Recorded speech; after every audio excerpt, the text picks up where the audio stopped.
Inshaalloh mana shu qadr kechasini topish arafasida turibmiz. G'animat birodarlar. Bir yilda bir marta bo'ladi.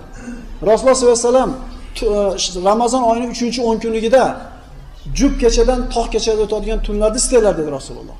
Va ko'proq ishoralar mana shu 26 dan 27 ga o'tar kechasi degan ko'pgina ishoralar bor.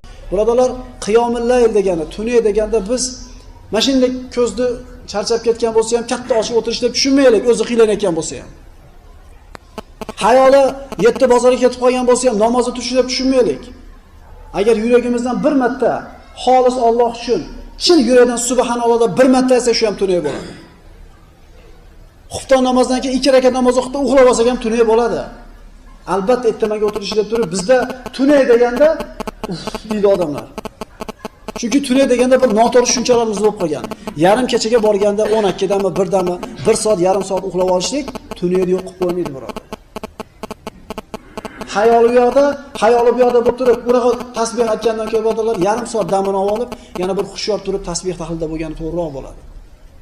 Demak, Alloh taolo bu dinda bizga bir mashaqqat qilmadi. Bu 1000 oydan afzal bo'lgan tun arafasida o'tiribmiz. G'animat bilaylik. 365 kun uxlaymiz. Ishonaveringlar. 8 rakatdan keyin, taravadan keyin uyga ketaman deyotgan hisob kitob bo'layotgan bo'lsa kallamizda jichi insof qilaylik. 365 kun qizg'anyapmiz o'zimizdan tunimizni. Bir yilda bir marta qizg'anmay o'zimiz uchun sarflab qo'yaylik. 365 kun televizorda quchoqlab yotibmiz.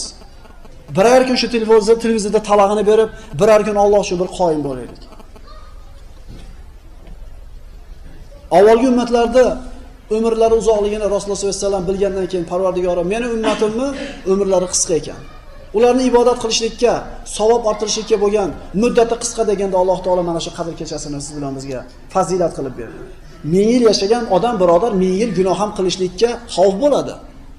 Endi 60 yil yashab turib, 60 yil gunoh qilishlikka xavf turib, 1000 yillik savobni bir kechada beradigan bo'lsa, bu fazilat kimga berilgan? Muhammad Mustafa sallallohu alayhi vasallam ummatiga berilgan. Demak, qaysinisi to'g'ri bo'lganda ham albatta bu tunni ulug' tun ekanligiga ishora bo'ladi. Laylatul qadr xayrun min va ma adraka ma laylatul qadr. Qadr kechasi qandoq kun ekanligini qayoqdan bilasiz? Sizga nima bildirdi? Alloh taolo qadr kechasi nimaligini qatdan bilasizlar deyapti. Agar men sizlarga bu narsani bildirmasam. So'ngra mana shu oyni qanday bir ulug' oy ekanligini bizga bayon qilib, Laylatul qadri xayrun min alf shahr. Qadr kechasi 1000 oydan afzal. 84 yilga yaqin umr. Bu yerda o'tirganlar o'rtacha 60 yil, 70 yil